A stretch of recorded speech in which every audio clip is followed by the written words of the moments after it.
যোৰহাট সংসদীয় সমষ্টিৰ কংগ্ৰেছৰ প্ৰাৰ্থী গৌৰৱ গগৈয়ে মহাপাপ কৰিছিল। গৌৰৱ গগৈ ডাঙৰীয়াই এটা মহাপাপ কৰিছিল। পিছে মুখ্যমন্ত্ৰীয়ে কোৱাৰ দৰে কি পাপ কৰিছিল গৌৰৱ গগৈয়ে? ৰাম মন্দিৰ যেতিয়া আমাৰ অযোধ্যাত প্ৰাণ প্ৰতিষ্ঠা হৈছিল, সিদিনাখন ৰাহুল গান্ধীক লৈ গৌৰৱ গগৈয়ে নগাঁৱৰ ৰাস্তাত ধৰ্ণা কৰি আছিল। ঈদৰ প্ৰতি যিটো সন্মান, সেইটো ৰাম মন্দিৰৰ প্ৰতিও একেটা সন্মান হ'ব লাগে। ৰাম মন্দিৰত আজিলৈকে তুমি যোৱা নাই? শংকৰদেৱ সংঘ, একশৰণ ভাগৱতী সমাজ, মায়ে মৰা সমাজ, আমাৰ অসমত আৰু বহুত ধৰ্ম উৎসৱ আছে। ইমান পবিত্ৰতাৰে আমি বাকী উৎসৱবিলাকত যাওঁ নে নাযাওঁ? কামাখ্যাত যাওঁ নে নাযাওঁ? স্মৰ্তব্য যে পবিত্ৰ ঈদৰ দিনা শিৱসাগৰত ঈদগাহ ময়দানত সমূহীয়া নামাজত অংশগ্ৰহণ কৰিছিল গৌৰৱ গগৈয়ে। লগত আছিল বিধায়ক অখিল গগৈও। এই ঈদৰ নামাজক কেন্দ্ৰ কৰিয়েই এতিয়া যোৰহাটৰ ৰাজনীতিয়ে নতুন মূৰ লৈছে। গৌৰৱ গগৈ প্ৰভু ৰাম বিদ্বেষী বুলি অভিহিত মুখ্যমন্ত্ৰীৰ।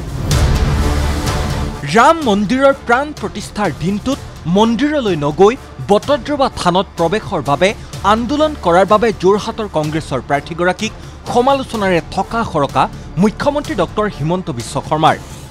নামাজৰ দিনা আহিলোঁ, নামাজ পঢ়ি দিলোঁ, মুছলমানে মোক ভোট দিব।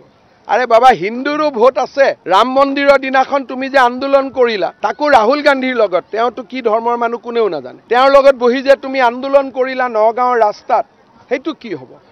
কৃষ্ণক লাভ জিহাদী বুলি কিয় ক'লা? হিন্দু, মুছলমান, খ্ৰীষ্টিয়ান সকলোকে সমান চকুৰে চোৱা, হিন্দু সমাজক উপলুঙা নকৰিবা। ভৱিষ্যতে মুছলিম তুষ্টিকৰণৰ ৰাজনীতি কৰিবলৈ গৈ হিন্দুৰ বিৰুদ্ধে নাযাবলৈ গৌৰৱ গগৈ সকিয়নি মুখ্যমন্ত্ৰী ডক্টৰ শৰ্মাৰ।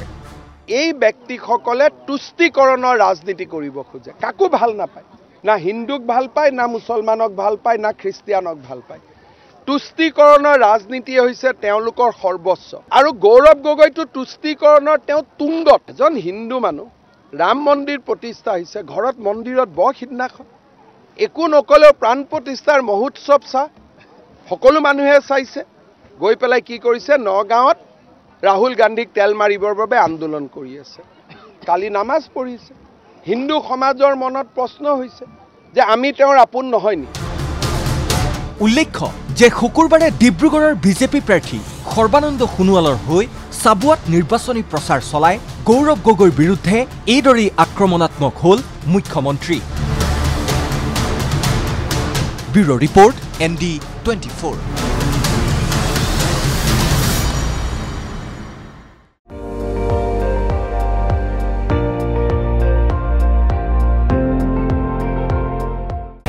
আপুনি চাই আছে ND24, সৰ্বশ্ৰেষ্ঠ নহয়, সৰ্বোত্তমৰ দৌৰ।